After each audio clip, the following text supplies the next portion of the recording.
We live in a world that is just constantly trying to shape our thoughts, right? Through media, trends, all this social pressure. But what if some people are quietly, almost naturally immune to all that noise? Well, in this explainer, we're going to explore a personality type that seems uniquely resistant to the world's influence. I mean, have you ever had that feeling you're in some situation, you're looking around, and it's like, am I the only one questioning what's happening here? It's that sense of seeing the strings while everyone else is just, watching the puppet show. It's a pretty common feeling for a very particular kind of thinker. So here's the key.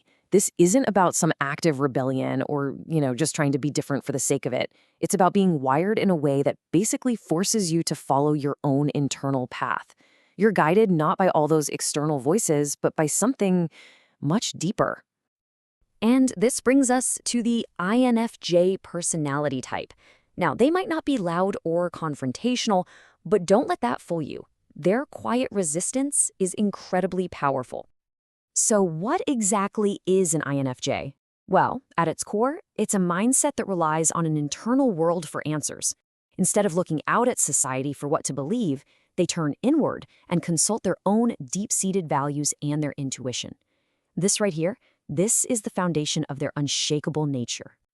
So how do they do it? How do they pull this off? It all starts with this incredibly powerful internal guidance system. Think of it like a personal GPS for navigating a really confusing world.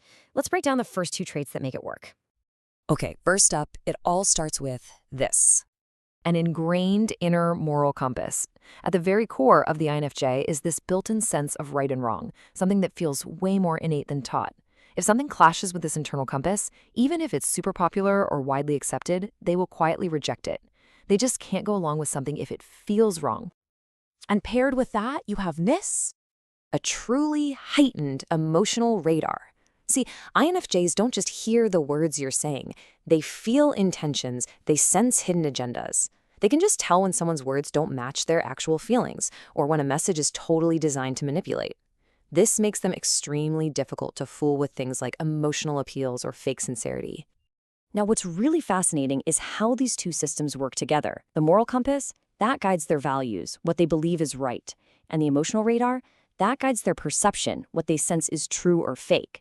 So one protects their integrity, and the other protects them from being deceived. It's a powerful 1-2 punch. This powerful internal guidance system creates this fundamental, non-negotiable need for authenticity. For an INFJ, just fitting in is never going to be enough. Things have to feel real, they have to be genuine. And this shows up as a natural resistance to conformity. On the surface, yeah, they're often polite, they're agreeable, but internally, they are always questioning. They're observing, not just absorbing. The more pressure they feel to adopt a certain belief, the more they instinctively pull back and analyze it on their own terms. Following the crowd just for the sake of it feels deeply, deeply inauthentic to them. And this resistance is powered by another really key trait, a powerful need for alignment between what people say and what they actually do. Oh, this is a big one. INFJs are absolute masters at spotting the gap between words and actions, between promises and reality. And when they see that hypocrisy, they just mentally disengage. And this slide illustrates that conflict they see everywhere, perfectly. On one side, you've got the promise, the beautiful slogans, the stated values. And on the other, you've got the reality, the actual behavior, the impact. INFJs live in that space right between these two. And because they see that gap so clearly, they just can't be won over by nice words alone.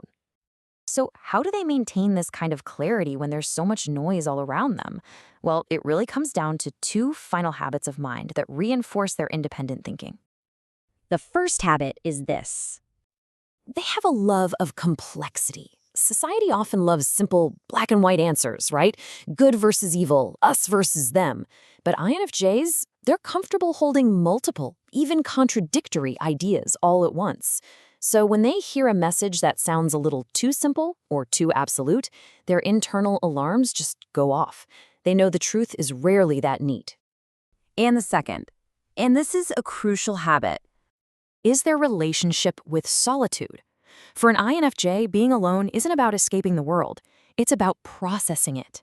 In that quiet and solitude, they sift through everything they've absorbed, they question all those external messages, and they reconnect with their inner compass. It's in that quiet space that they really strengthen their convictions.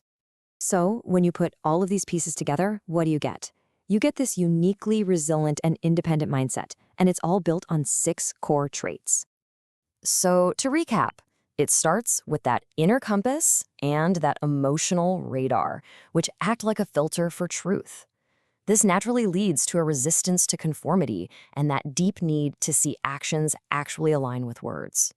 And it's all reinforced by their comfort with complexity and their strategic use of solitude to reflect and recharge.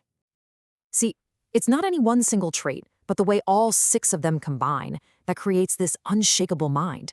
It's a way of being that is just fundamentally guided from the inside out. They're not actively trying to resist the world. Their very nature simply filters it through this lens of deep personal truth. And that really leaves us with a final thought.